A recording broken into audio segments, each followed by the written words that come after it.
Shanti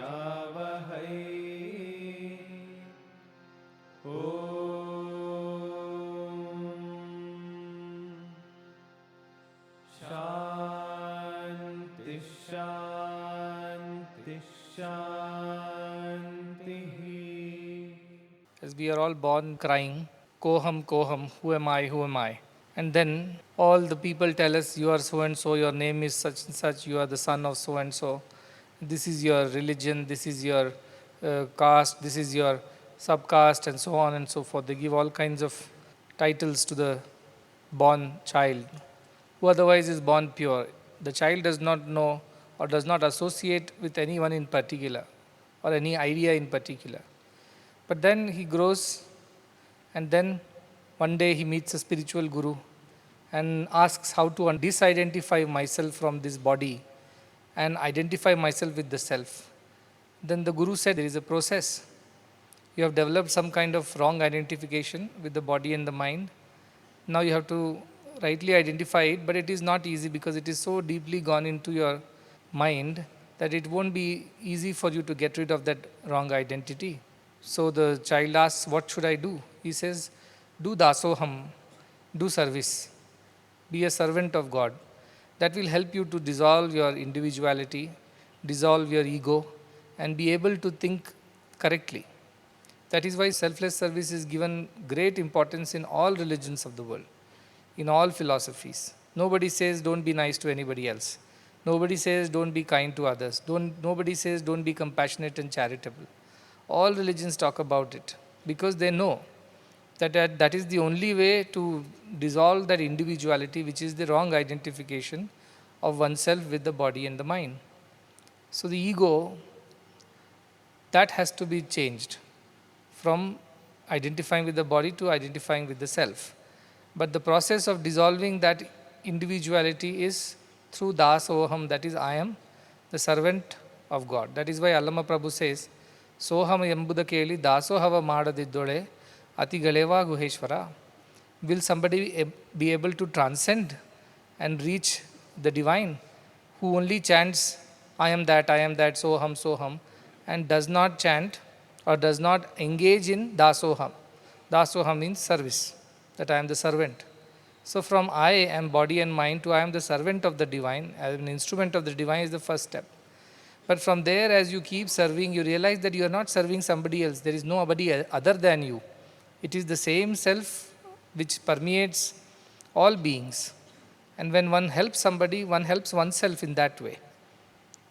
So it's like right hand helping the left hand. If left hand has a cut, right hand will put the bandage over there. If the left leg is hurt, the right leg takes the weight of the body. Also, if you bite your own tongue, you forgive the teeth. You don't break them away. Likewise, that understanding of oneness comes to the person who is always engaged in selfless service. Bhagavan used to say, less of self, less of self, less of self will make you selfless one day. So every day a little service helps you to develop less of yourself and more of selflessness. So that is the method, dasoha. And from dasoha, you ultimately reach the stage of soham. Soham means you identify yourself with the divine in everything. Not the divine only in you, divine in everything. That is why when people ask what should be your mantra, during COVID they wanted a mantra to chant. I said, Aham Brahma and Sarvam Brahma. Don't just chant the first part that I am alone divine. No. Everything, everyone is also divine. At that point of time, I was telling them, chant these mantras from the Mahavakyas, Aham Brahmasmi and Sarvam Khalvidam Brahma, which are the two Mahavakyas. Aham Brahmasmi is about I am that divine. And Sarvam Khalvidam Brahma means all that we see around, everything is divinity. But the person was not able to pronounce Sanskrit properly. Khalvidam he was not able to say. So let us simplify it further. So we came up with a more simple than the previous Mahavakya. It says just say Aham Brahma, that is I am divine, Sarvam Brahma, all are divine. So I am divine, all are divine became the mantra. A lot of people chanted religiously during the COVID time because nobody knew who was going to kick the bucket. So everybody was very serious about their spiritual emancipation. COVID is gone, the spiritual fervor is also gone. Unless another tragedy strikes you, that keenness, that sincerity, that intensity to realize divinity does not come. So this is how Sarvam Brahma, Aham Brahma became the mantra. And people were at least aware of a new idea, a new thought, which did not occur to them before. So finally, the last stage, as they say, is Soham. Soham means Saha Aham. I am that. But the question is that in I am that there are two. One is I and one is that. But Ashtavakra is even more intense in his teaching. He says, what is that? What is this? Both are one and the same. I am that means I identify myself as something different from that, and then I am trying to equate myself with that. This idea itself is an illusion. Now that doesn't work for the starters or the people who are in the beginner stage. In the beginning, you have to understand, because you have not gotten rid of your body consciousness. So you have to say, yes, I want to de-identify myself from the body consciousness and identify myself with the divine consciousness. So a goal has to be there. A purpose has to be there. Otherwise, you will have no motivation to do any sadhana. Because you are still using the mind only to overcome the mind. Therefore, the mind, which needs some kind of motivation, some incentive, some purpose, that has to be taught. Look, O mind, don't identify yourself with the body. Identify yourself with Brahman or the divinity. This training has to be given to the mind, initial days. It's like when children are in primary school, we tell sun rises in the east and sets in the west. But when the same child grows up, we teach them, don't worry about rising and setting. Sun does not do that. Sun is steady. It's the earth that is revolving. Therefore, days and nights are happening. So that idea slowly sinks into the child's mind. For a child, where is earth revolving? I am standing straight. I am not revolving at all. He would argue because he can only believe in his senses. He cannot think abstract. He cannot think beyond what he cannot see. So for that, this is how it would be. That you are, that is the way to begin. There is that divinity and this is you in the body. Now you have to de-identify yourself with the body and identify yourself with the divine. So Naham means I am not this body. Soham, I am that self. This is a big, in a way, a trap only. Because here now what happens, you have got halfway right. I am not the body. But who are you? I am that. Then who is this I in between? Which is either identifying with the body or identifying with that. So there is too much of complication in that. Ashtavakra says, yes, it might be for the beginners that you say, I am not the body, I am the self. I am not the body, I am the self. You repeat that to yourself.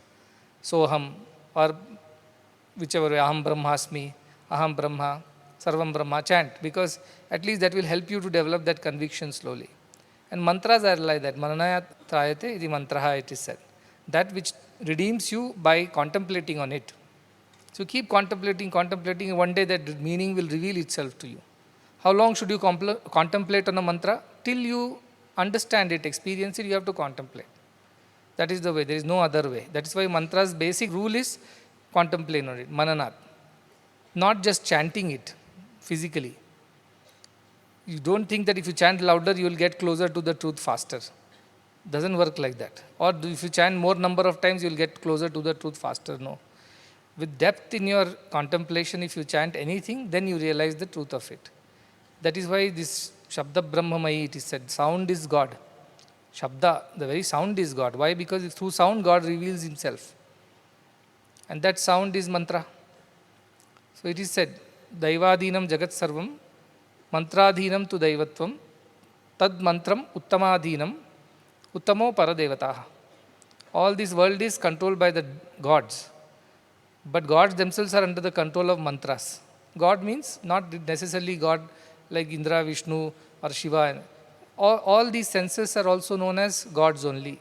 Devata is born of a Sanskrit root called Div. Div means that which is illumined. So these senses illumine our world. Why? Because we see and then we get to know about things. We hear and we get to know about the things. We smell, taste, touch and we get to know about the things. As if it's illumination is happening around us. We are able to experience the world. So these senses are also called as devatas. So these senses can be brought under control through this kind of mantra, that I am not the body, I am not the senses. I am the self. That is why every day we chant Nirvana Shatakam.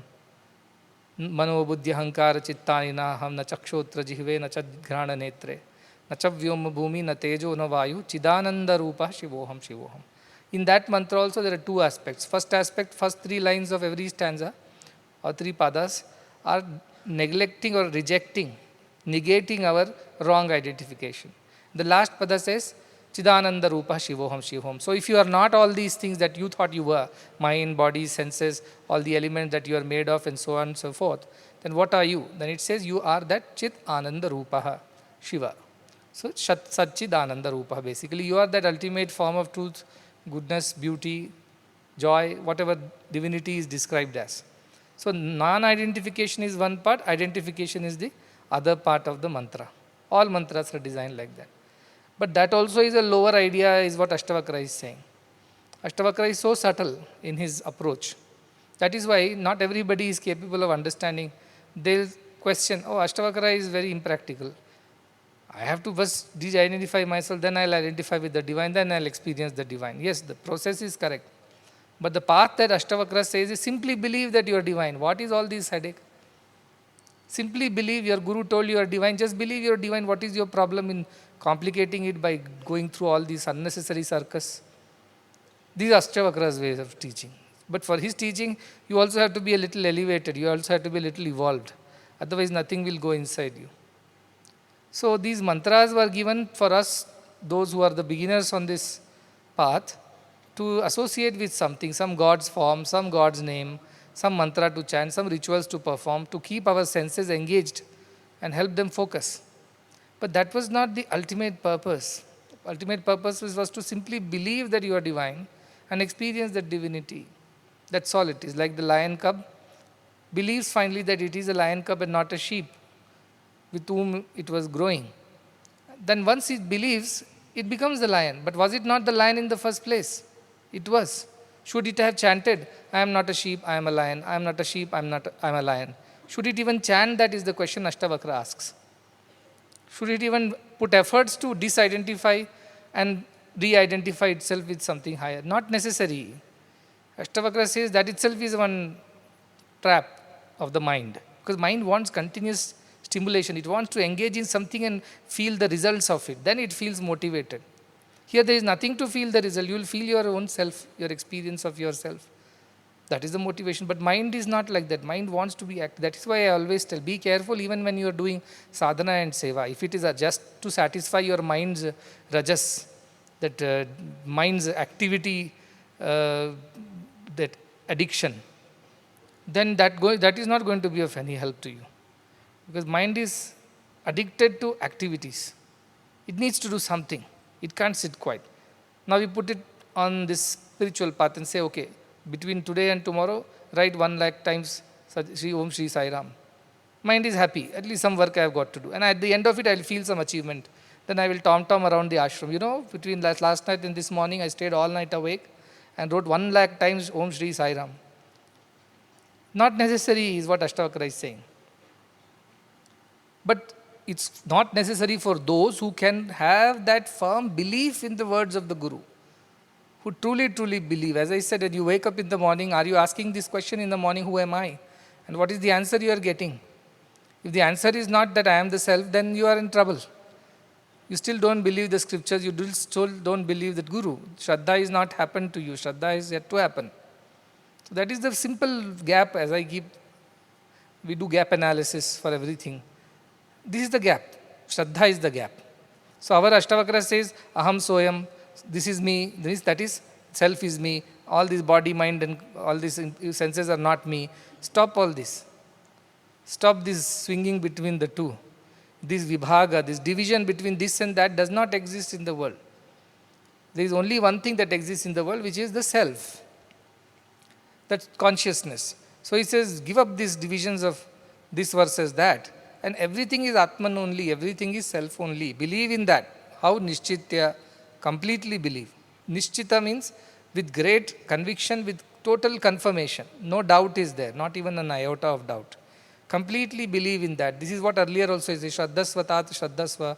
Develop firm faith in the words of the Guru. Here also it says, Nishchitya, Nisankalpa. There is nothing to think, because thinking comes when there are two. If there is only one, where is the thinking and deciding? Remember the answer, the idea of that Ford T model which comes only in black color. So what is there to choose? When you have different one on versus two, then you will compare and contrast and see which is better. When there are no two, where is the question of comparing and accepting one and rejecting the other? So this is the highest understanding that Ashtavakra is telling. When there are no two, what are you trying to identify with or disidentify with, and then struggle with this whole concept of I have achieved something or I have not achieved something? Not necessary. He says just believe. Believe with confirmed faith that everything is divinity only. Once you believe that, your experience will become natural and you will become happy forever. Sukhi bhava. You happy in the sense there is no sorrow in you, there is no fluctuation in you. You are ever steady. That is the idea. So a lot of people, one day I was there with somebody, Swamiji from Sri Ramakrishna Mission. He said, this Shankaracharya has one statement, Brahma Satyam Jagan Mithya has created too much confusion in the world. Because then we are trying to say world is unreal and God is real. And leave the world and attain God. But truth is that everything is made of God only. So Brahma Satyam, Jagat Satyam should be the right way of thinking. That is what he said. I said, which is very correct, Swamiji, because if everything is made of divinity, even if it is illusory, it is still made of, that illusion is also made of the divine only. So everything is divinity, but one is an illusory version of it, one is the confirmed version of it. That's all is the difference. But the ordinary people cannot differentiate. They don't have that subtle thinking. They will catch hold of the world as also real and then get stuck. Like when I am dreaming. In my dream, there is a world that I create. In that world, there are my friends, there is my family, my house, my town, so many things, days and nights and animals, birds, and so many experiences happen. Now, where did this dream come out from? It came out from the dreamer. It is the production of the dreamer. So, dreamer is there in the dream because it has come out of him. Like if gold is melted and made into a bangle, has come out of gold. But for the time being, we think of it as a bangle, which is temporary existence. It depends on the gold. If gold is not there, bangle cannot be there. If dreamer is not there, dream cannot be there. To that extent, if God is not there, world cannot be there. Therefore, world is not real and God is real is how it has been projected. Therefore, bangle is not real, gold is real is what our Tattvavids are saying. You don't get stuck to the shape and size of things, forms of things, because at the end, they all will melt into that formless reality. So that is how it is said, which is an independent existence that is called Brahma, the truth, which is a dependent existence is called as Mithya or untruth. So body, mind, senses, all this world and the experience are dependent on the idea of divinity that experiences everything. Without that divinity, all these experiences will not happen. That is why divinity is real or truth. All the other things, all experiences, untruth is how our scriptures declare. But a jnani would look at everything and enjoy everything. He'll say, okay, this is an illusion. It is a magic show. I know the notes that is pulling out of the hat are not real notes, not real currency. But let us enjoy the show. What's wrong in it? For entertainment purpose. So jnani has no problem. These jnanis don't have this job of going around shouting on top of their voices. Don't believe the world, believe the self. They will not do anything actually. Jnanis are always satisfied with themselves. Then what am I doing? Why am I teaching? I am teaching because this job has been given to me. But then a job has been given. My guru told, I did this for you. Now you do this for somebody else. And this is your way to pay your debt of gratitude. Now I have no choice. So Guru Dakshina, all gurus are entitled to. So if my guru says, you have to pay me now that you have learned from me. And I ask him, what do I pay you? He says, what do I need? I need nothing. You teach it to 10 others. And they will teach it to 10 others. And it will go on like that. Then one day I asked him, how many I teach, more children are born. Every day in the world there are, tens of millions of children will be born. What will I do with them?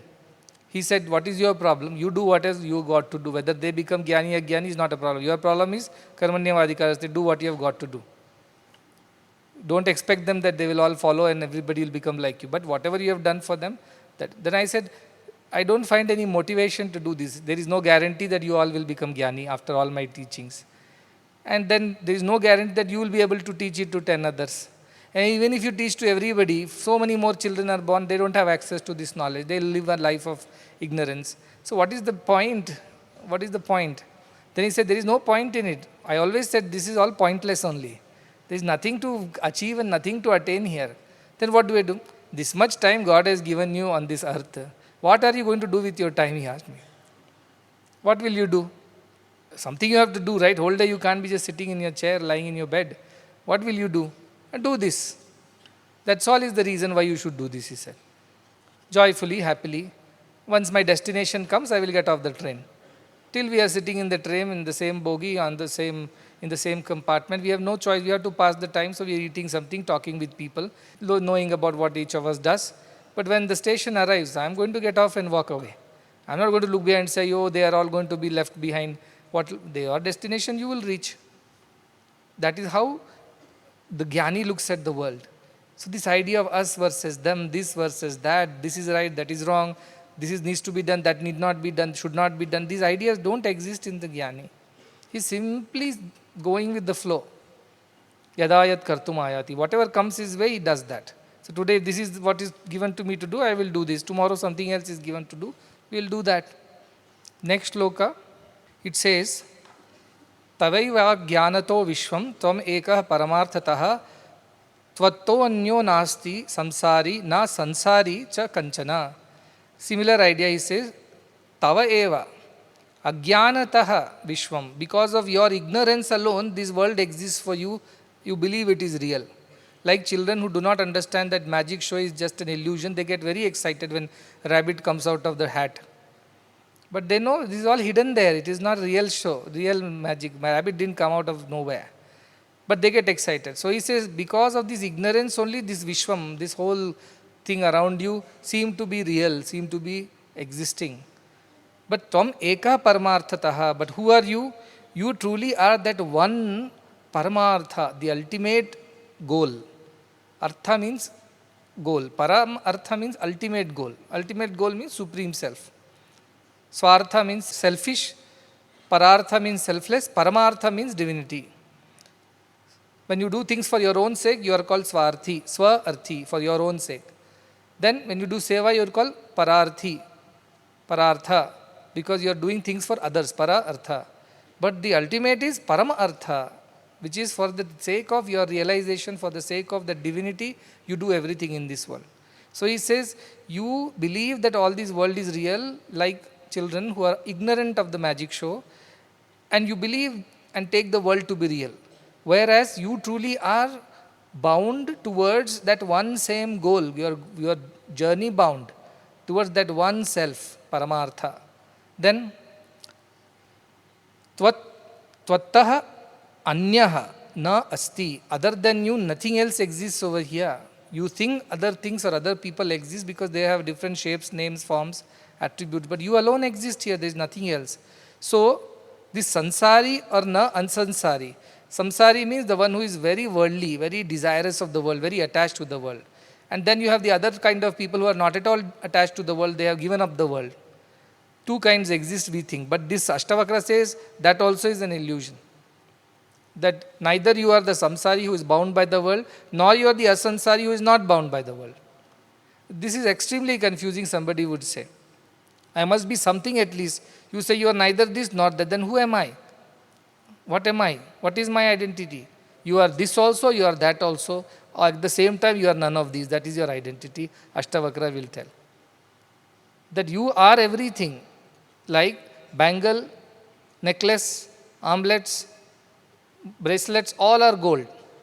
Can I say, gold is only the necklace, gold is equal to necklace, gold is equal to armlet, gold is equal to thing. In one way it is right. But in one way it is wrong also. But because gold is not restricted to only being a necklace or only being a bangle, it can again change its form and become something else. So thinking that gold can only be necklace, gold can only be a bangle, gold can only be a chain is a wrong identification. At the same time, are these not gold? Yes, they are gold. So there he is saying, when you engage in samsara, do you become samsari? You engage in the world, do you become worldly? It appears to be worldly. You want to enjoy the world, go here, do that, see this, experience that. But at the same time, those who run away from the world, are they really not worldly, he's asking. Are they really not worldly? That they do not engage in the world, so they are not worldly. They are not married, they don't have children, they don't have a house and an address. So have they become spiritual? Not true. This idea of if somebody is engaged in the world, they are terrible people, they are lower beings, they are lesser beings. I am not engaged, so I am a higher being. These ideas are all illusion in your head. It's all illusion in your head. Truth is that only divinity exists. If divinity alone exists in the person who is worldly bound and the person who is detached. Both are divine only. The difference we feel because we have some social constructs of who is divine and who is worldly. So we accordingly put people in those categories, we classify them accordingly, and then we treat them differently. But for a jnani, both remain the same. That is why when Jesus Christ could accept Mary of Magdalene, he did not see her profession, which seemed to be a lowly thing. He only saw the self, the divinity in everything, and he accepted her. So these people do not differentiate also that others are worldly or spiritual, nor they think of themselves as I am spiritual, I am not worldly. Because everything is divinity. Necklace may not like being a bangle, bangle may not like being a chain, but at the end of it, the jeweler knows all this is gold only. I can melt one into another and reshape them. So we are born in different families, castes, we are born with certain attitudes, we have certain desires, certain ways of life. All these are on the surface only. The jnani does not categorize people based on these external differences. He only sees what is the internal self. It seems there was one man who was a great yogi.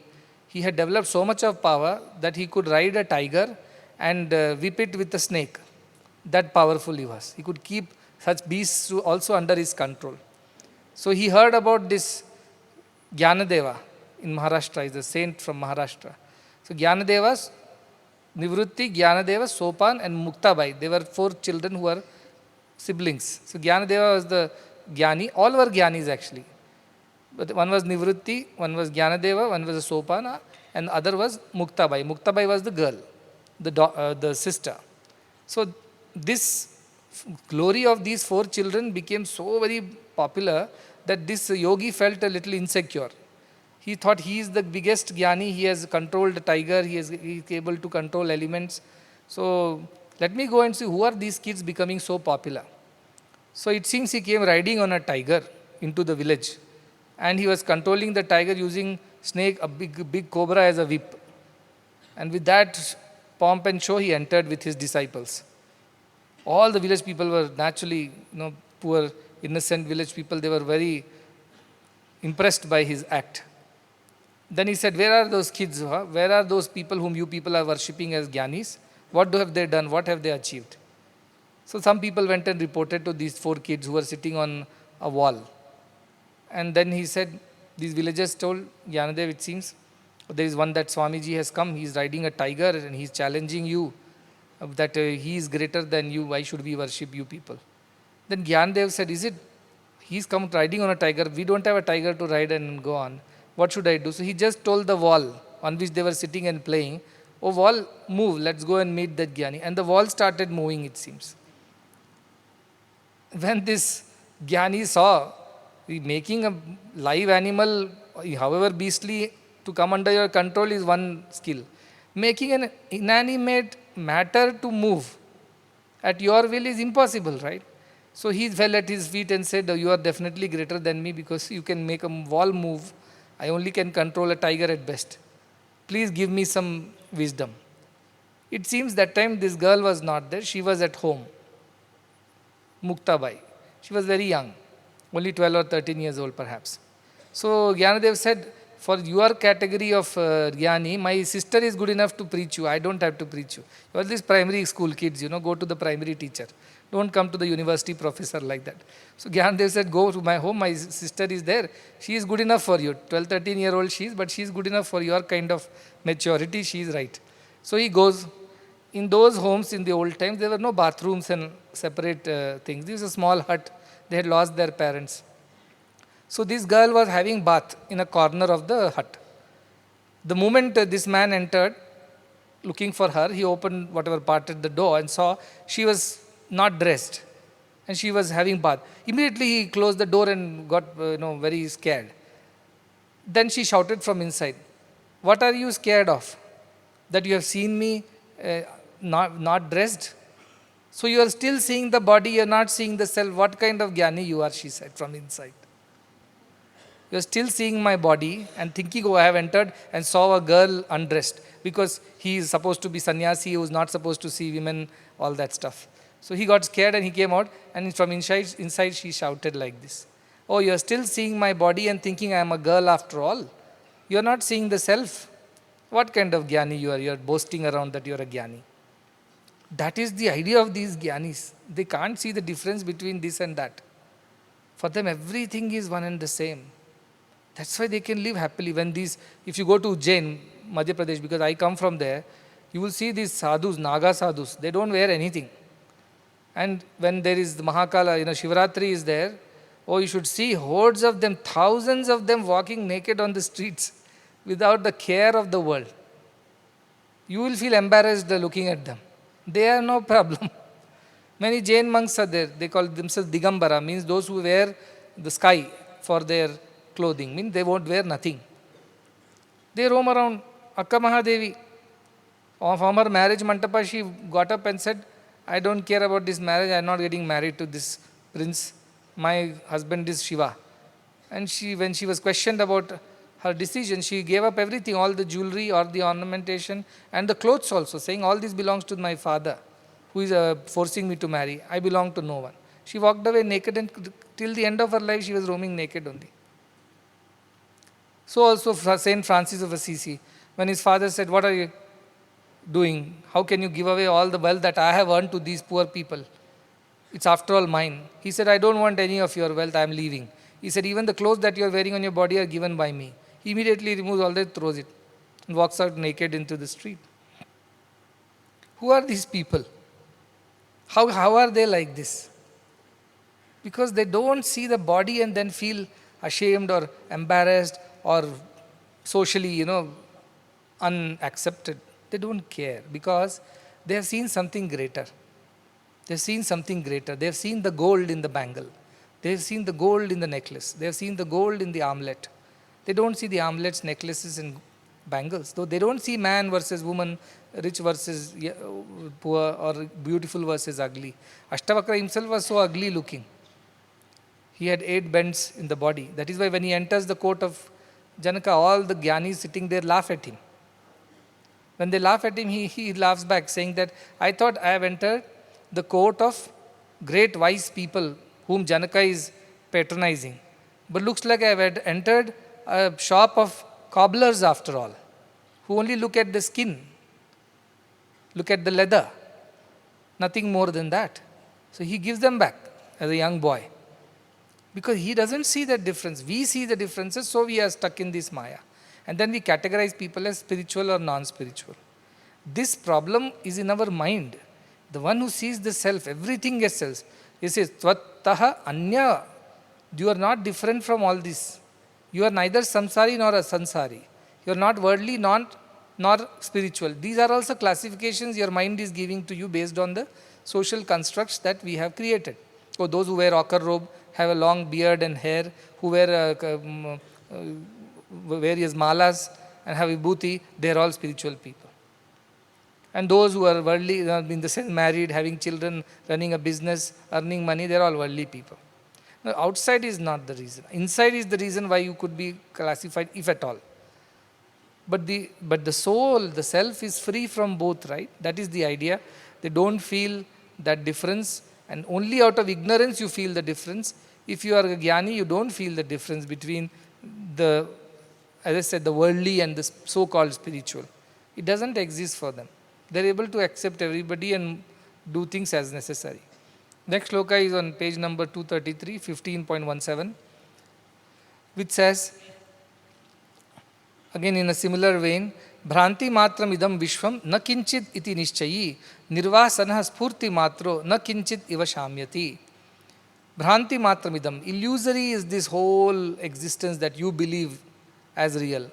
All this that you see is a magic show. It is an existence which is unreal. It is illusory, Bhranti. Then, na kinchit iti nishchay, nothing other than that. Only illusion, that's all. This whole thing is an illusion and nothing other than that. Know it in a confirmed way, nishchayi. With confirmed mind, know it. Nirvasana spurti matro na kinchit iva shamyati. Become nirvasana, free of desires and your tendencies, latent tendencies, because it's all illusion. Even if you desire for it, you are not going to get it. You are chasing mirages. How are you going to ever benefit from that? Will you ever get to drink water? There was never water in the first place. It was an illusion in the desert. So running after all these things is a waste of your energy and effort. So nirvasana, become free from those desires and tendencies. Spurti matro, you are that spontaneity of the consciousness. Spurti. Na kinchit iva shamyati. And nothing other than that you are. Knowing that, become peaceful. Shamyati. All your restlessness, that feverish pursuit of things in the world. I want this, I want to attain that. You will become free from all that and you will become peaceful. Desire is the reason why we are not peaceful. That is why Buddha says, the desire is the reason for all the misery. If you have no desire, there is no misery at all. Because of some desire, howsoever little, we become miserable. Because unless we attain it, we are not at peace. But the cycle is like that. Once you attain one desire, it leads to another one, and then another one, and then another one. That's how the life goes on in circles. So this is to be avoided. What is the way to avoid? Confirmed conviction that everything is just an illusion. None of this is real. None of this is permanent. So why run behind things which are not permanent? And be free. What is the need for all this activity of constant running behind things? Not necessary. It seems the king slept and dreamt that he had a palace which was flying. So he called all his people and told next morning all his engineers, architects, and whoever was there around, saying, I saw that my palace was flying. I want a flying palace. Make it for me. And then everybody started thinking, this is madness. Maybe in today's time it is possible. You have got these private jets and all. But in those days, no. So they realized, how do we make a flying palace for this king? Then they asked him, how did you get this idea? He said, I dreamt that I was living in a flying palace. Oh, you dreamt, isn't it? Dreams are not real. No, I have dreamt, so it has to happen now. Who can talk to a king? So everybody was wondering. He said, if you don't do this, I will chop all your heads. You are useless engineers and architects. So everybody was looking for solutions. They went to this wise old man and told him that, see, this man is saying like that. That minister said, my king is a little crazy. He always thinks like this, comes up with wrong ideas. But let me see what I can do. So next day he goes to the court, tearing all his clothes like a beggar, disheveled hair and dirt on his body. And the king says, hey minister, what's wrong with you? Why did you come like this? Who has done this to you? He said, you have done this to me. He said, what did you say? I never did anything to you. He said, in fact, I am the king. I should be sitting on the throne. You should get off the throne and come down. He says, what are you talking? Have you gone insane?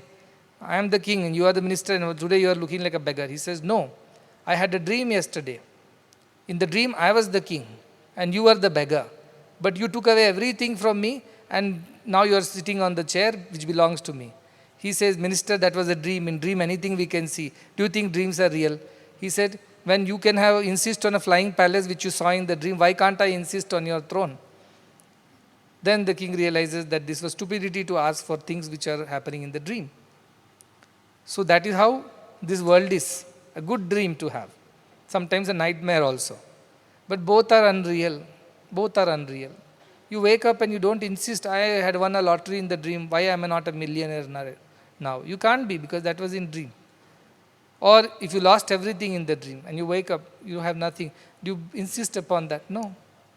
You are still the same person who slept last night. So the idea is that once you have this confirmed belief, see, we don't have confirmed belief. That is what again and again I am pointing out. We don't have this confirmed belief that this is an illusion. That is why we still are desirous of it. I am not saying don't go and watch the magic show. Go, by all means go, entertain yourself and come back. Don't get attached to the idea that I must have it. Just go around, watch everything, enjoy everything and come back home unattached. Perfectly okay. But going around seeing things and getting attached, that is the problem. But I tell everybody, the best way to not get attached to anything is that don't look at it twice. If you look at it twice, you will definitely develop some desire for it. Once you are passing by like this, you just see something, oh, something is nice, your eyes get stuck there. Then you turn around and see it again. Second time, if you see something, problem has started. First time you see and move on, no problem at all. Second time when you see, jhayato vishayan punsaha sangasteshu pajayate. Desire will develop. So before desire develops, take off your eyes from there and see something else quickly. That is why distract your mind. The first way to control the mind is distract the mind. Because mind wants to stick on to something. It wants some sensation, it wants some stimulation, it wants some excitement. If it doesn't get, it will trouble. So how to control that? Just distract it from this to that, that's all. Why all these spiritual talks, why all these satsangs? Distract your mind from the worldly things, at least for some time during the day. That is the idea. That's why when children are, especially children and women, when they are doing window shopping, what do the fathers and husbands say? Let's move, let's move, let's move. Because if they stand for 10 more seconds, they will ask for things. I've seen your children in Mela and Jatre and all, they'll be there. Parents will be dragging them. They will be dragging behind the parents. Why? Because their mind is stuck in some toy that they saw in the previous stall. Now they don't want to move. So parents will be dragging them and they'll be, coming behind, trailing. Why? Because second look means trouble. Similarly, women, window shopping. See, all these marketing people know it so well. How did this window shopping come into picture, first of all? Keep things inside the shop. No, you will put it on a display outside. The latest. Why? Because every time you pass by, your eyes will fall on it. Once you see, it's okay. But the same street you are passing by 10 times, right? So there's a good possibility that see it again and then again. And after 2-3 times, it will catch you. So this man is saying, see it for once, it's good. Don't have to go twice. You experienced that, fine, over. Now move on. Don't get stuck in that. Don't keep desiring for it again and again. So that is the idea that it's an illusion. Why are you chasing the mirages? It's not going to fulfill your, satisfy your thirst. Because there is no water in the first place. It appears to be there is water. But there is no water. So don't really run behind it, is what he's saying. Bhranta. It is all bhranti. It is all illusion. Remember that and remember it with confirmed conviction, because it doesn't feel like illusion. It is very exciting. The senses and the enjoyments, they feel very real, because like in a dream, when you eat an ice cream in the dream, you might be drooling while you're sleeping here. It happens like that, right? We get so involved that ice cream feels real, the taste of it is real, the coolness, the softness, everything feels real. And what do we do here? We will be drooling in the body, because we have got so deeply engrossed in that experience.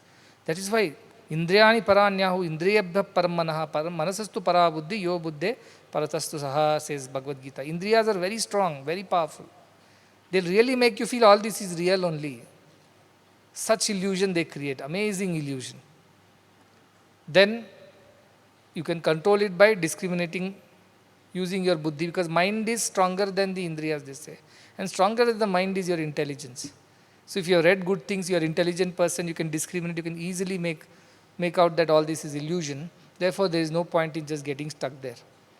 And then after that, you can, self is even greater than the intelligence. So seeing things from the point of the self, you are able to discriminate and detach immediately. That discrimination and detachment is very important, viveka vairagya. That happens only if you are in the company of right people reading the scriptures. But the gap is, still you don't believe it completely. You know it as a theory, you believe it to some extent, but completely you don't believe. Because you don't completely believe it, that's why all this circus is going on. Do this, don't do that, chant this mantra, go to that pilgrimage, all this because you don't really believe in it completely. If you believed in it, you won't even take another second to experience it. Because achirenatati gacchati, immediately you are able to achieve that. Immediately. There is no delay. If somebody says in spirituality you will attain God after 1 billion births of doing this, doing that, such a person is not telling you the truth. Somebody who has experienced God should tell you that if you confirmly believe that God exists, you should be able to experience that here and now. You all say, yes, we all believe God exists, but you believe God exists as somebody other than you. That's why you don't experience it. You yourself are that divinity when you believe completely, and everything around you is also divine. Aham Brahma, Sarvam Brahma. That confirmed belief comes, experience will just follow you. There is no delay, it says. In our scripture says there is no delay in experiencing it. The only reason why we do not experience it because we don't believe it completely. We still believe we are the body and mind. We are so and so trying to experience God as other than ourselves. That is why we don't experience. Yes, you experience those forms and names. The Saguna Brahma is Krishna may come in your dream or Rama may appear to you in your meditation. Shiva may come and bless you while you are doing puja. All that you will experience because you are believing in those things. But believing that you yourself are the divine and everything is divine, that is not complete. That is why that experience is still eluding you. So how to develop that confirmed belief? Continuously you have to contemplate on the truth. Continuously you have to contemplate on the truth without any gap and do it with great intensity and sincerity. Mumukshutva should be Tivra Mumukshutva, strong passion to realize the self. Nothing else matters. Only this matters. Like Ramakrishna Paramahamsa put the knife on his neck and told mother, either you talk to me today or I am going to just chop my head off. He was ready to give up everything. He was not willing to wait even another second without experiencing her presence. And he was ready to cut off his head and be done. But that moment she says, stop, this is not required. Then he starts. So do we really believe that way or do we really are intense in our tapas like that? If not, then how can you experience? I can read any number of books to you. You won't experience. You have to have that very firm and very strong desire for which sake you can give up anything else. For the sake of that experience, you're ready to give up anything else. That is when you experience that. Otherwise, you don't experience that. 18th shloka on 237 page. It says, Eka eva bhavam bodha asit asti bhavishyati nate bandhosti moksho va krita krityah sukham chara. It says there is only one ocean of existence. Remember the earlier analogy of oceans and the ocean and the waves? That all that experiences in our lives are like waves rising and falling in the great ocean. We are not the waves, we are the ocean. That is the right identification. That is what we have learnt earlier. Tvai ananta mahambodho, he tells. So here he says, there is only one ocean. Even if you see, look at the world, you call it Atlantic Ocean, Indian Ocean, Pacific Ocean, or other oceans are there. But are they different from each other? Are there boundaries? You can say, though, this drop should not cross this line. We cannot. The winds take the water wherever it goes. Earth is always rotating, right? Because of that, waters are always getting mixed up. And after every certain number of months or years, all the water is like reshuffled. That is why these migratory fishes, they go from one side to the other because they like the water, that minerals, or that kind of warmth. So they track that water. So with that we know where this water has moved because these animals would move like that, the ocean creatures. So water keeps getting mixed up. You can't say this is Indian Ocean water, this is Arabian Sea, that is Bay of Bengal. Nobody should mix with each other. You go to Kanyakumari and stand at the tip, at the cape, and you see all the three waters of three oceans coming together. They have slight difference in their colors because they are coming from certain areas where composition of the minerals and salts are different. But ocean water has no color, right? If you take it out and purify it, there is no color to the water. It looks colored because of all the other things that exist in the ocean. And all ocean water is same. Because they all become clouds and then they rain again and they fall on the ocean. So he says, you are only one ocean, not 2, 3, 5, 6 oceans here. Not each one of is not one ocean of our own kind, no. All existence is one, which is like one big ocean. And that was, is and will be, he says. Asit, it was. Asti, it is. Bhavishyati, it will be. Tomorrow it won't change. And there was never a time that this ocean of existence was not there. That is why in our scriptures, we don't believe that there was a beginning to the creation or there will be an end to the creation. Because we believe it was a continuous existence. It only changed, some modified itself a bit. From Ice Age to the Iron Age to the Bronze Age to whatever ages we have seen. These are all modifications in the surface of the ocean. But the essence, H2O, whatever made that ocean is one and the same. H2O has not changed, or composition of the water has not changed, though its forms and shapes because of temperature, pressure, so many other activities, seismic and others, things have changed. But the composition of water is same. Like that, you were always there. There was never a time that you were not there. You are there today, and you will always be there in the future, he says. How? As the oceanic existence of the consciousness, not as the waves of bodies and minds. You will always exist. Your existence was permanent. There was never a time that you were not there. As Krishna says in Bhagavad Gita so many times, so many places. There was never a time that you and I were not there together. He says, Bahuni me vyatitani, janmani tavachajun. Many lives we have spent together, O Arjuna. This is not the first time you and I are meeting. We have spent many lives together. Arjuna is shocked because he didn't even know such a thing existed. He says, as that consciousness, our consciousness does not die. Bodies die, which we call as conscious, physical conscious bodies die. Conscience, the idea of our mind also dies, which discriminates right from now. That is conscience. And consciousness is the highest, which is the awareness, the very ability to experience the conscience and the conscious body. All that is in the consciousness. So that never dies is the idea of our scriptures. That is why we are immortal. Amrutasya putraha, it says. You are the children of immortality. Our scriptures straight away declare. Not based on our bodies, not based on our moods, emotions and the mind. It's only based on our this pure awareness, consciousness is the existence. That is what Bhagavan used to say. Whenever you say, I am a woman, I am a man, remove the man and the woman. What remains is the truth. That is what you are. I am is what you are. Don't qualify it with any idea. That and stay in that idea of I am. Before you close your eyes and say, I am, and then it immediately try to add, I am so and so. I am good person. I am a good singer. I am a good teacher. Before that singer, teacher, and so comes, cut off that thought there only. That is the meditation. I am, I am, I am, I am. That is. So neither it is soham, nor it is naham, it is only aham. I am. Aham means I am. Soham means I am that. Naham means I am not that. So what do I am? What is my definition? I am. Aham. So this is the idea. He says that all this is multiple existence that you see, these are illusions like the waves on the surface of the ocean. Identify yourself with the ocean, not with the waves. You are that ocean which is also in the waves, which is also in the foam, which is also in the bubble, which is also in everything else. So, nate bandhosti. You are never bound. Remember, ocean is not bound.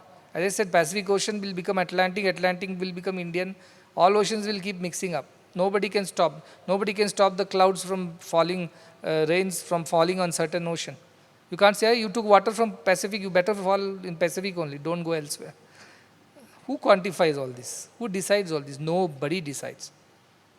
It is a continuous flowing existence. That is what you are. So it says, nate bandhaha. You are not bound. Bondage does not happen to you. Then, mokshova. So liberation also does not happen to you because the bondage never happened. How will liberation happen to you? Remember the washerman's donkey was never tied, but thought it was tied. But till the washerman acted as if he is untying the donkey didn't move.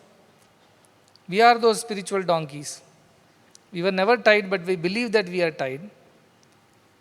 And then, unless a guru comes and says, here, I am giving you moksha. Oh, really? Now I am free. It doesn't happen both ways is what Ashtavakra is saying.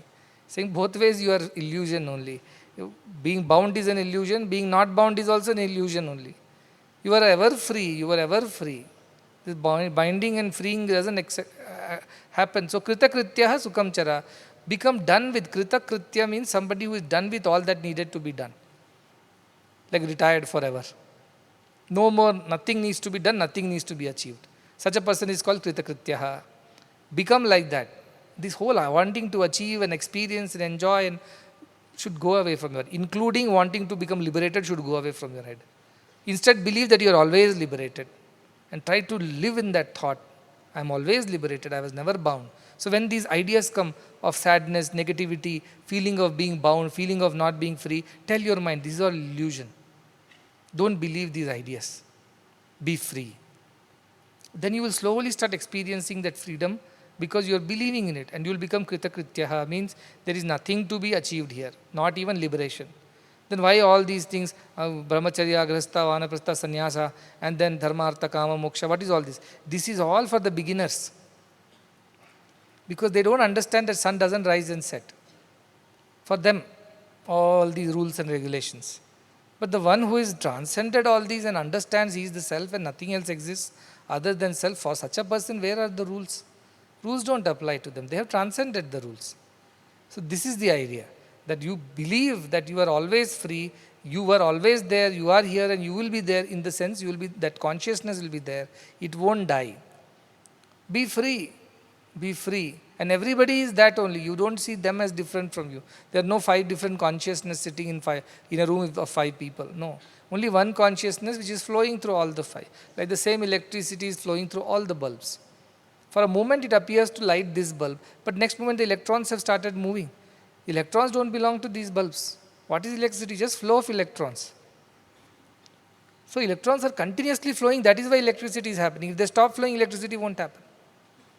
Continuously there is a difference of voltage, potential difference. The continuously electrons are flowing. And because of continuity of that flow only, all bulbs are glowing. Likewise, this consciousness is continuously flowing between me, you, her, him, everybody. In this hall and beyond in the universe, the same consciousness is like a flow of electrons continuously moving. We are all connected. That is what that string theory says. That we are all connected by some kind of a string of energy, which connects. My energy flows to you, yours flows to her, hers to his to them. And like that, entire universe, including creatures, mammals, in matter, everywhere the same energy is continuously flowing, like the electrons are flowing in all the bulbs.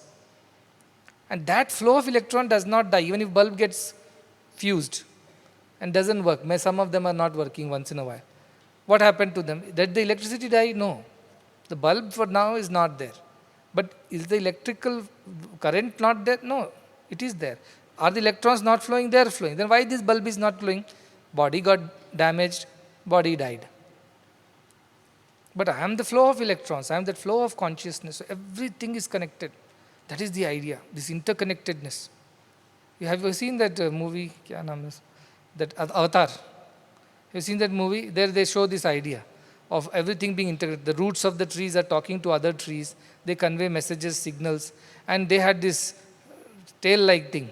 They'll take and they'll plug it into all these trees and earth and everything, and then they will pass on the messages. They'll feel the oneness. It was one way of telling it, but the truth is that we are anyways connected. We are like wirelessly connected. Think like that. Internet flow. Same internet is going through your phone, his phone, her phone, everybody's phone. Like that packets of energy that are flowing like internet, like electrons are flowing. Think this consciousness is flowing without having to be wired. It is a wireless flow of energy, consciousness between all of us. So we are so connected, we are so equal, we are so same. So where is the question of all this difference? And where is the question of bondage and liberation is the question. He says, you are never bound, so where are you going to be liberated? What is this whole noise about? It is because of ignorance. It is because of lack of firm belief. There was never a snake in the rope. Where will you catch the snake? Somebody comes and tells, you know what, I will catch the snake for you. Why? Because you believe there was a snake. And these spiritual, whatever teachers and all, they're making the mince of the meat. What they're telling you basically, come to me and I will teach you how to catch the snake. Which snake? That snake which you saw in the rope. I'll tell you how to catch it. I'll teach you about it. And you go and pay to learn about catching an invisible snake. This is the foolishness of today's spirituality. There was never a snake, so where is the question of catching the snake? Where is the question of somebody telling, I will teach you how to catch the snake? Either he should tell you, believe there was never a snake. Here, I show the same rope to you in daylight. Look at it. There was only a rope. There was never a snake. Do some analysis. From last night, this is here only, not even moved an inch. If it was a snake, it would have gone away somewhere. So think a little bit. Apply your intelligence. That is what vichara. Do something. Real Guru will tell you only this much. There is nothing to teach you here. You believe in what these scriptures are saying, and if you firmly believe, you will get it. And so the idea of finding liberation does not exist for those who were never bound in the first place. But you say, we are all baddha jivis, we are all bound, we are attached to wealth, we are attached to women, we are attached to wine, we are attached to so many things. We cannot get rid of all these things, we are bound. Then you are the donkey of the washerman who is bound.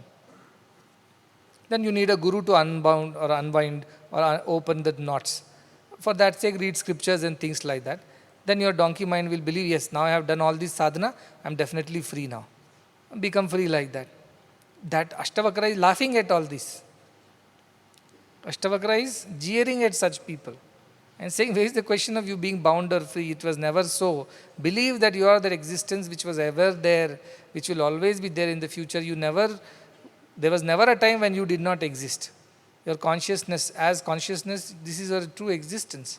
So never think that you are bound, and never think you will be free, and be done with all these rituals and worships and achieving this and going there and experiencing that. Many people tell me, Swamiji, can I go here? Can I go there? I have promised one puja there, I have promised that there. I tell you, if you have promised, it is your choice. You go there or you don't go there, up to you. If it gives you peace of mind, you go. Otherwise, you will steal my peace of mind by constantly bothering me. Go wherever you want. Yadechasi tatha kuru, leave me alone. That's my latest policy for all these people. If they bother me too much, no, I feel like this, my heart says so, my soul says so. I said, very good, whatever you feel like doing, do, but yathechasi tatha kuru. That is my latest policy now. Now I don't tell anybody, I don't insist, I don't advise, I don't enforce. I simply leave it saying, I have told you, this is what I feel, rest is your choice. If the good sense prevails, they come back and say, no, I think what you're saying is right, you must have. Then okay, we do. No, I feel I am right, okay, do. I do not want any conflict. You just do what you want. So the next shloka of 15.19, it's about such overthinking people. What does it say?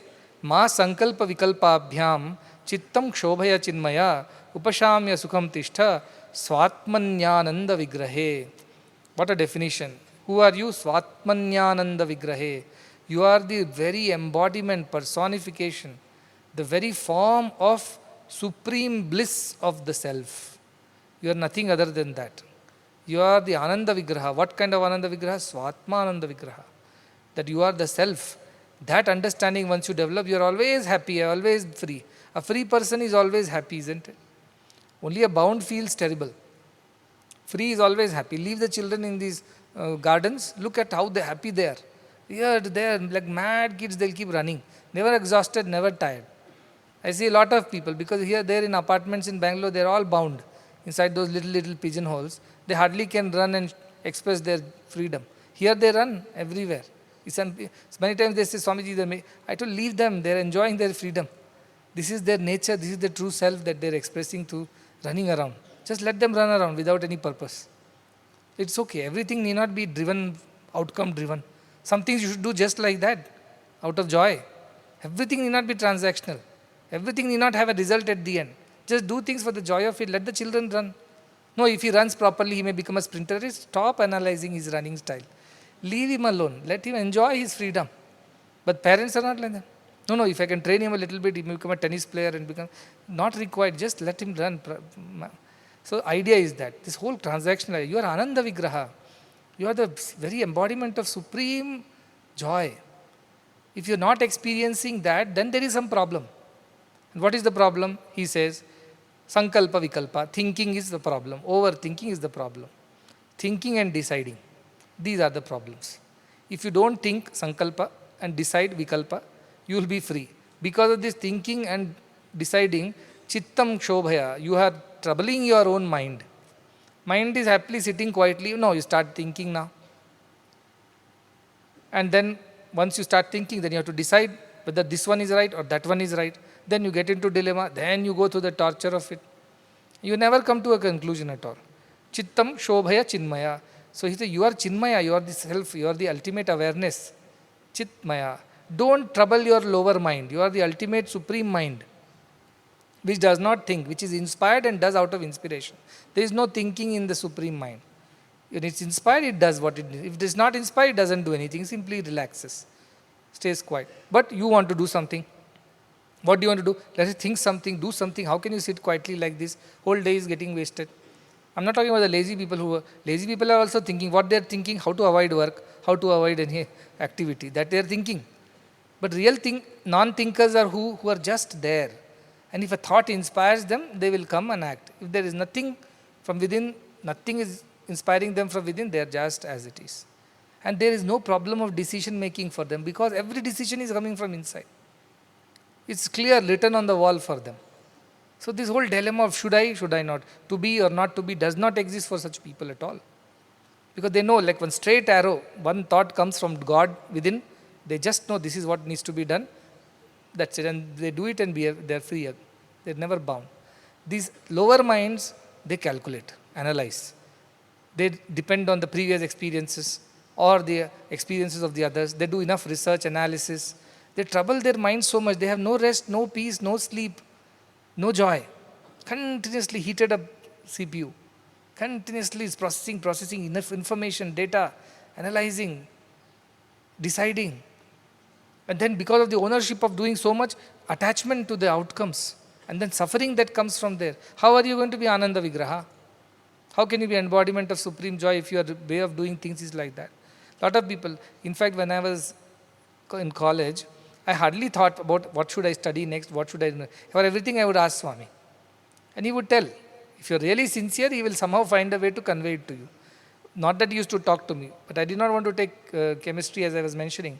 I want to take biology to get a gold medal. But one more competitor of mine who also said that he is going to take biology, I said, in that case, I'll take chemistry. My chances will be better. But I did not know whether it is right or wrong. I sat in Whitefield Darshan because that was the crucial juncture. That afternoon, I had to submit my choice by mid-noon. And Bhagavan came in the morning darshan, did not look at me, did not take my letter, did not give a small signal also that which one, biology or chemistry. I went back very crestfallen. I did not know what to do. And I prayed and prayed. And then, I don't know when I slept, what happened, but I had a vision or a dream in which I saw I am in a chemistry lab doing some experiments and Bhagavan is standing with me and doing the same experiments. Then I took it as a hint that I had to take chemistry. It was a different matter that that fellow who jumped to biology jumped back to chemistry and made me more miserable for me. But I had to work harder to get the medal. But answers will come. And one day, he and I had an argument. That fellow was very intelligent and he had studied there from class 1. So he was very used to Bhagavan's ways and Bhagavan was very fond of him also. He knew him by name, his parents by name. Very few people he knows by name. He knew him very well because all 12 years, 13, 14, 15 years he had studied there. But me, he did not know my name. I did not have the access like he had. So one day we were going for writing the exam. I was very tense because I had not studied enough. So I was praying. He came there and he asked me, what are you doing? I said, I'm praying. Because I don't know I hope everything will come out. He told, gee, what a shame it is. Always begging in front of God. Always asking Bhagavan for things. You should have your own strength to achieve what you need to achieve in life. You should work hard, use your intelligence and gain the knowledge, write the exam confidently and not have to pray to God for anything. You should be able to handle your things yourself. For a moment, I really believed him. I said, yeah, you are right. You should be. Why should we not have? By always praying for things. Let us not pray. Let us go and do our own thing. We are intelligent enough. Work hard, study hard, and get your marks. Earn your medal through your own merits. This is the advice he gave me. But after some time, I told, yes, but even if you put effort, what's the guarantee that we will get the results? We always need God's grace, right? So we should pray. So imagine between us, this was the conflict we were arguing about. One, be self-made, do your efforts, earn your merits, and then win a gold medal from Bhagavan. Do it by your own efforts. Why you need some grace for that? I said, yes, I can put efforts, but I am never sure whether my efforts will be matching up to the need that I have. So I need some extra push, which will come from grace. That was my approach to life. Anyway, I got the gold medal is a different matter. But then the idea was how you approach life. One, I must do it, I must think about it, I must analyze it, I must finish it, I must achieve it. Sankalpa Vikalpa. That troubles the mind. A devotee is very peaceful. Why? Because he has handed it all over to God. And whatever comes out of it, good, bad and ugly, is okay with it. He is not going to complain to God. Why did you not do better for me? You could have done a little more for me. He doesn't complain. Whatever comes. Your ichha. Sakala tumhari ichha mai. Oh mother, everything is your wish. Whatever you give is fine for me. That attitude of not doubling your mind with thinking and analyzing is a great attitude. Does this mean these people are not active? They don't do any work. They simply sit and while away their time? No. They are always active. Why? But how are they active? They are inspired. The thought is an inspiration in them. It is not their own making. It's not the construct or the creation of their own mind and analysis of the circumstances and influence of the neighbors and the peers. No. It is coming from the depth of their consciousness. And if that consciousness is telling you to do this, you just know it. And how do you know it? There is no anxiety in that thought. There is no doubt in that thought whether this will achieve or not. There is no confusion. Absolute clarity will be there. Clarity is the first, is that signal, that indicator that this thought is from consciousness. Two, no anxiety in that thought. That worry whether this will succeed, not succeed, not at all. And no doubt whether it is my mind or it is God speaking or somebody else has entered my body and speaking through me. No confusion at all. That kind of straight like an arrow that thought comes, that thought is divine thought. And if it comes, you should just follow it. There is no doubt. Don't start thinking after that and make it worse. So this thinking, analyzing and then deciding is the way to torture your minds. This is why he is saying don't torture your mind, don't trouble your mind. Rather, be free. How? Upashamya. Calm down, relax. Don't think too much. Relax, depend on God. Sukham tishtha, be happy. And because your nature is happiness, you are the very embodiment of happiness. So calm down, cool a bit, relax a bit. Stop thinking, analyzing continuously like a machine. Don't do that, he says. That is the problem. Because we are bound by our ideas of body. We want our safety, security, success, recognition. These desires are there. That is why we think so much. If all these are not there, then we are attached to somebody or someone. We start thinking about them. See, in every way we think. That is why samsara vahikaha. He is the carrier of the burden of the samsara. Who? The thinker. Too much thinking is no good in spirituality. You should flow. The thought should be an inspiration, because when you are inspired, you are never tired, somebody said. You don't feel tired. When it is your own thought, you will lose sleep, your appetite will go for a toss, your anxiety levels will go up, blood pressure, temperature, everything will go up. You will feel the burden of it, the effort in it, the restlessness in it. All these are indicators that these thoughts are your personal thought. This is not coming from the divinity. It is from that mind which is attached right now. That is very clear an indicator. So how do I know what I am thinking is from divinity or is my own mind?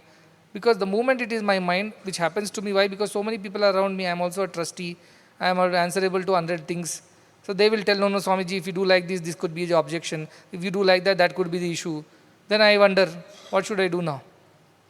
The moment that happens, I know, now my mind has entered the game. It is going to create confusion. Because I am feeling the heat in my head now. Otherwise, it's very cool. So I immediately discard that. I tell, we will decide about it after some time. After some time, when your mind has calmed down, water has settled, then you think clearly. How do you do that? Our Buddha, one story is there. When he was going somewhere, he was thirsty, he asked one of his disciples to get some water.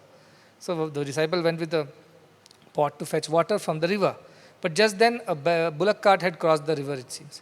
So all the water became murky, because the mud had risen and it had dirtied the water.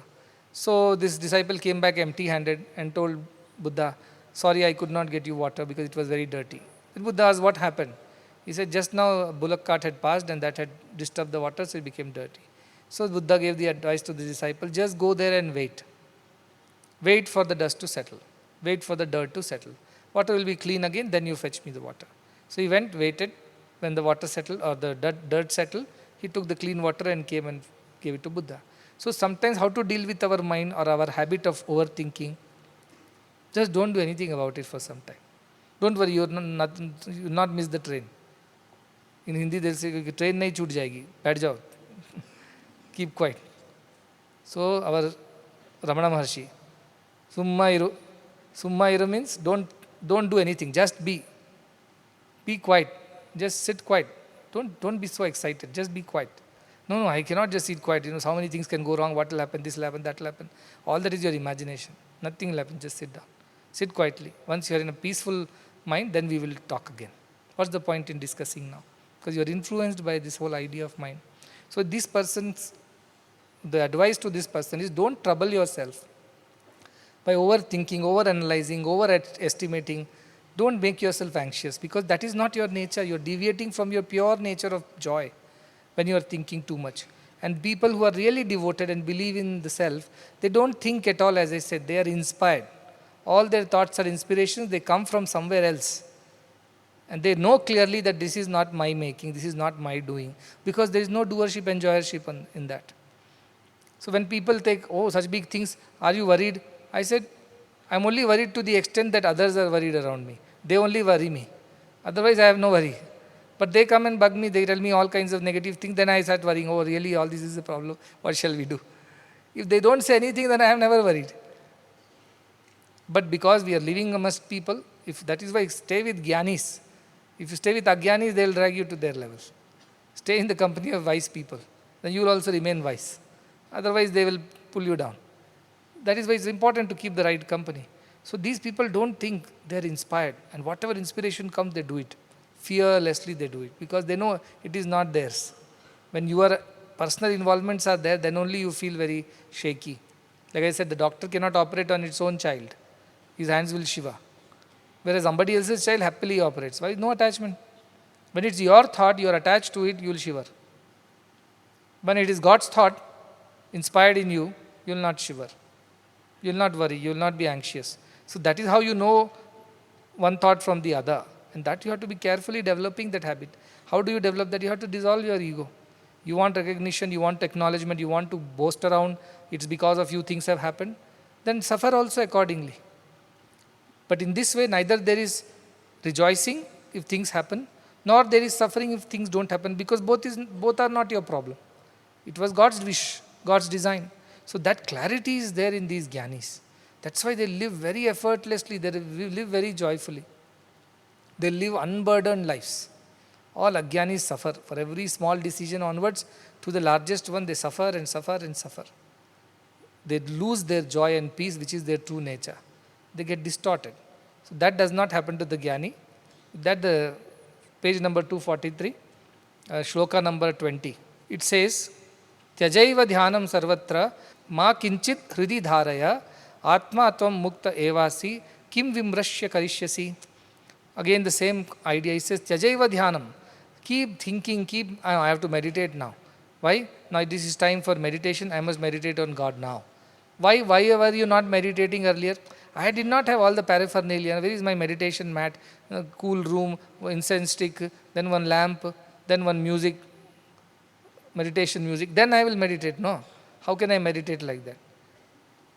All these ideas are only for those who are bound by this illusion. You can meditate on God anywhere. You can think of God anywhere. Nobody says you can't think of God. Even in washroom you can think of God. Who stops you from that? God is everywhere, right? That's why I tell our people, God has no problem. He'll come wherever you call Him. You have problems. God is not busy, unavailable.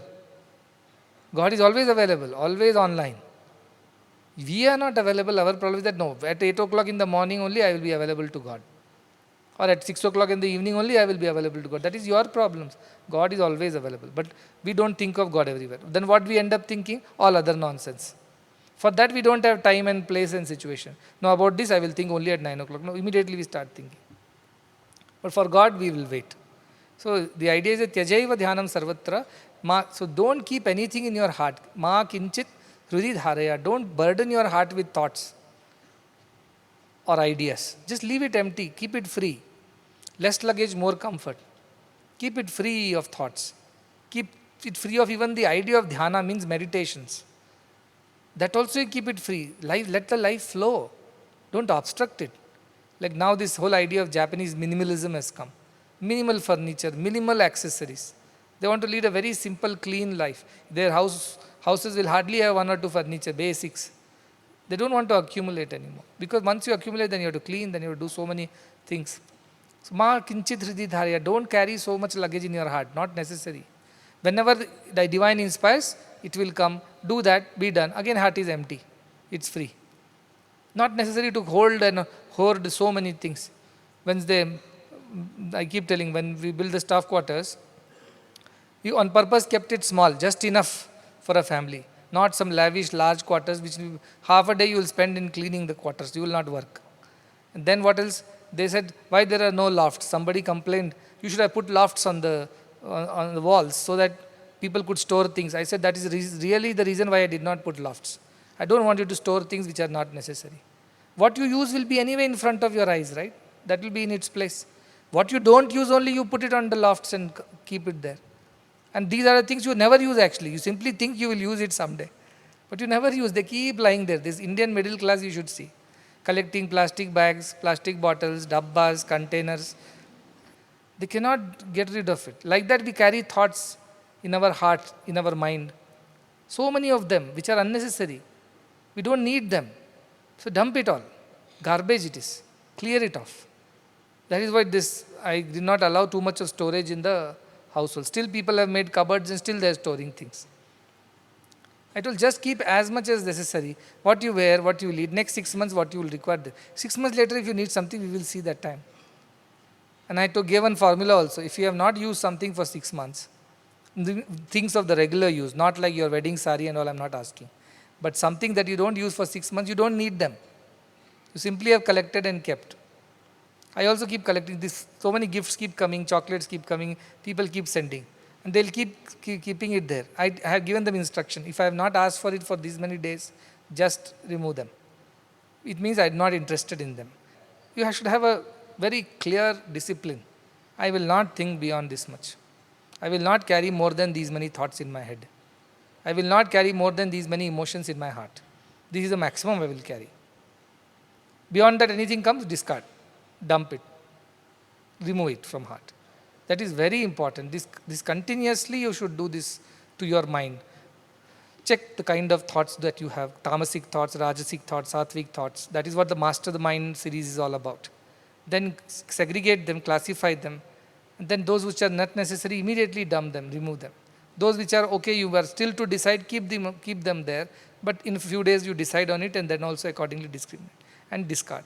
And finally, only those very, very crucial, important thoughts you retain, which are pure thoughts and helpful thoughts. But this Ashtavakra says, no, don't keep any thought. Kinchit hridi dharayan. Not even one thing you should keep in your heart. Heart should be empty.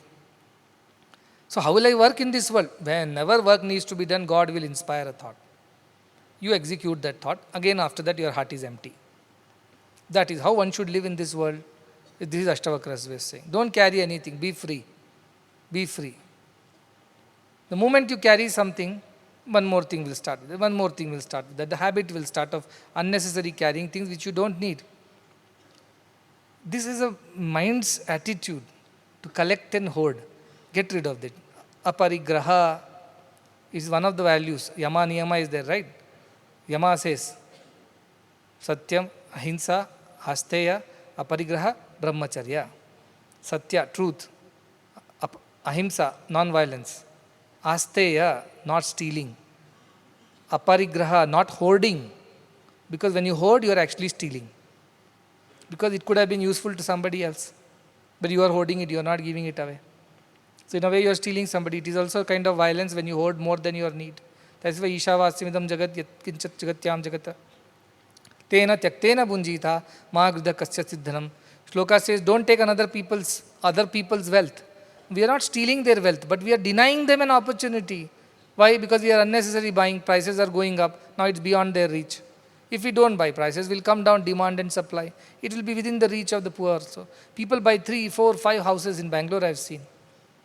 Many devotees are there from Bangalore, will come. Swami, please bless Griha Pravesham. 2 months back only you did Griha Pravesham. That was another flat. This is a new one we have taken.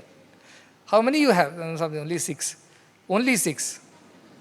What do you do with all these things? I put it on rent, then there are incomes that come from there. With that income, what do? I buy another flat. I told, are you? And then they'll come with another Griha Pravesham to be blessed. I said, what is this madness you people have? Hoarding, hoarding, hoarding. Enough, you have one house, okay, one more house just in case. Why you need 5, 6 flats? No, we had money. Give somebody who will be helpful. Now what do these rich people keep buying more and more houses? House prices go up. The real estate bubbles form. Then the poor people who cannot even afford one-room house, they cannot buy because their one room also becomes unaffordable. If they buy less, it will help bring the prices down. If they bring the prices down, poor also can afford. But no, these rich people have this madness of hoarding and buying and collecting. This is my problem. That's why Tena Tyaktena Bunjita Mahagrudha Kasya Svidhanam means do not take more than your need. because that belongs to somebody else whose need is greater than yours. That is minimalism.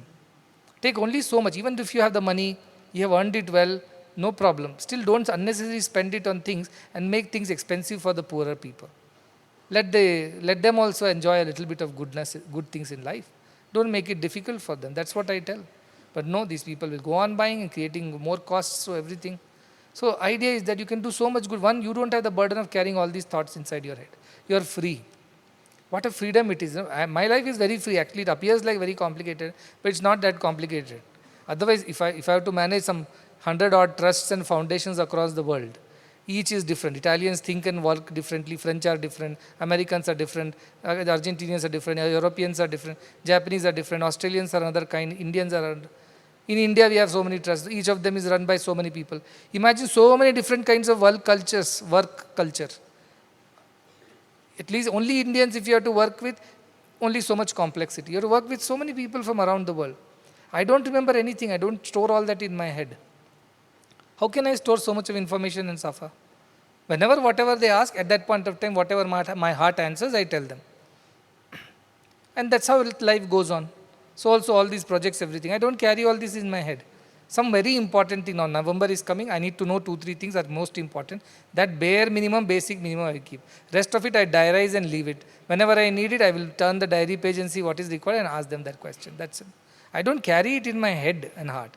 But what I do carry and still I struggle with is when people don't realize the value of all that they're getting here or the opportunity that has been given to them and they're ungrateful. That really bothers me. I think somewhere I'm attached to that idea. That when so much is being done, people should also respond correctly. Because I know the struggles of, not my struggle, but so many people's struggle that goes behind the scenes to help each other. And when people don't realize it, especially then when they reach a certain age, children are okay, 6th, 7th, 8th, 9th, 10th is okay. Moment they come to 11th, 12th, UG, PG, their what you call mind starts getting distracted. They have other ideas, desires, and then they start deviating. These are the thoughts that don't go leave me very easily. And worst of it all, they blame it all on me or on the system, saying we are not interested because this is not like this is not like that. They find faults with me and others. This is their way of basically trying to go and jump into the worldly muck. We can't help it. So that is the only thing that I find it very difficult to get rid of it. So I'll try to forgive them also, saying, is there karma, is there whatever. But deep down I feel that's something which is not nice. We should be nice at least to those who have done good to us. Even if you can't do good to them, at least we should not do bad. We should not do harm. That much at least we should maintain, right, as human beings. After having learned, listened so much, you should have that much goodness. Sometimes people lack even that. That really sort of stays with me. And many times I told to God also, whenever I have my prayers and conversation, I said, why it is like that? He said, even that you have to leave it. See, when people want to eat fruits, and fruits are up there on the tree, what do? If they can't climb a tree, they will pelt it with stones, so that the fruit falls and they will eat it. But they don't realize that every time they hit, always they don't hit the fruit, they hit the tree also in the process. And the tree is hurt, but still it keeps on bearing fruits for them. He told me, your nature should be like that. You bear the fruits nevertheless. Sometimes they'll throw stones and that will hurt you. But nevertheless, you have to keep bearing fruits because fruits have to go on. That is the nature of the tree. Tree only lives by giving fruits. If it stops giving fruits, it will die. So that is how love propagates itself. Don't carry it in your heart. Like Shiva said, no? Don't swallow it, don't spit it. Keep that in your throat. That's the way you should live in the world. If you swallow it, you will be harmed. If you spit it, others will be harmed. So keep the poison in your throat and live like that in equanimity. Go into samadhi, he said. Go into samadhi. It's going to the equanimity state of existence. So you don't realize that though poison is there in your throat, you don't realize it. A jnani lives like that. Not that jnani has no troubles in life. Not that jnani is not given issues to deal with. But jnani takes it with equanimity, holds it in his throat. Neither he lets it go in, nor it lets it go out. And goes into samadhi, a state of equanimity. That is the advice Lord Shiva gave me. Go into samadhi, develop that equal-mindedness. So this idea of having thoughts in our head, get rid of it. He says, keep your heart empty and free. Don't give it place to unnecessary thoughts and people also. Atma tvam mukta evasi. You are the self who are ever free. Kim vimrishya karishyasi. Then where is the question of you going on deliberating on things? You are the self, no? When there is a need, the self will inspire a thought in you. That thought you execute and be done with it. Don't carry more than that. As and when what is needed, be done with it. Do and be done with it. Kritakritya. Become free after that. This idea is very light, very relieving, very, very redeeming, very, very, very free. You can be extremely busy, you can be hyperactive. As I said, dhyanis also are super active, but they don't carry the burden of thoughts in them. That is why they are able to achieve so much. When people ask me, how did you achieve so much? I tell, I do not know myself. If I had sat and planned and made charts and things, then it would be a burden. I don't think we would have achieved that. We just did what was inspired. And because of inspiration, it all happened. So the idea is that this idea of dhyana also, then keeping things in your heart, including trying to keep God in your heart, is also a wasteful effort basically. No, I should have God in my heart. I worship Kali. Kali should be, I worship Rama. Rama should be in my heart. I worship Krishna. Krishna in my heart. Then somebody who is worshipping some other God, you are worshipping this God, both of you will clash. Because his heart is full of Rama, your heart is full of Shiva. You know, all these Shaivites, Vaishnavites, all those fights. They are supposed to be devotees only, then why they fought? Because they thought Vishnu was greater or Shiva was greater or whoever. So even don't carry all those ideas of God also as a form and a name whom you have to carry in your heart. No, God is everything, everywhere, everyone. Be free. Be free. Otherwise you have these conflicts, you see. You go to Shiva temple and if you sing Vishnu song, you will feel maybe Shiva will get upset with me. I should sing Shiva songs. It happens. You try. Ayo, this is Shiva temple. At best I can sing songs, Ganapati, Kartikeya, till there is fine. Beyond that I should not cross. Why? Because maybe they will take offense. That is your problem. Shiva's problem is not that. Simply you go to Vishnu's temple, you sing some Devi song, you start wondering. Devi means Lakshmi only I should sing because Lakshmi is the wife of Vishnu. If I sing about Durga or Saraswati, it may be a trouble. These are all why? Because we are carrying all these unnecessary divisions in our heart. And that is the root cause of all the issues in the world. So be free. Keep it empty. Keep it empty. Empty heart does not mean you are a heartless person. No. You are emotionless person. You are rude. You have no sensitivities. No. You have all of it, but only when it is inspired. If it is not inspired, you are cold like a stone. Shila antarivastitihi. Like the inside of the stone, you are absolutely peaceful. Whenever, whatever God inspires you to do, at that point of time, you do it and be free. On page number 247, a few questions are there, which I think this was part of the earlier teaching, where now having finished 15 chapters, there are a lot of practical tips that we have learned, including today's tip of don't carry unnecessary thoughts in your head. Keep it empty, keep it free. So what else is there? Some questions are there which you can answer for yourself so that you understand whether you have understood all those practical tips. How should one conduct oneself when alone? Because when everybody is watching, all are good. How should one conduct oneself in the company of others? How should one act in ordinary or everyday situations? How should one respond in times of crisis? How should one approach decision making? How should one behave when surrounded by bad company? How should one act in moments of deep discouragement or sadness? How should one respond when, despite one's best efforts, outcomes are adverse? How should one react when rewarded with success, having put only a little effort? How should one respond when one's hard work receives no recognition? How should one carry oneself when given credit for one's achievements? These are all practical tips for the people who are working. These are some questions. You can have more questions also. And answer it for yourself based on the previous few chapters, 15 chapters that you've read. And so many practical tips that you have achieved from there. Try to answer all these for yourself. And see if you can answer it correctly and you feel comfortable with those answers. But don't write theoretical answers. What you feel in your heart, you write. Don't try to impress somebody, including me or Ashtavakra. That, I got all your points right. No. What you feel, what have you assimilated is what you should answer. You don't have to quote shlokas there. No intellectual exercise this is. This is more like a self-analysis. So ask these questions to yourself and write an answer what comes from your heart. Don't have to academically answer these questions. These are not intellectual exercises. These are for your own understanding and experience. Please do that and see how far you have come on this journey. Okay?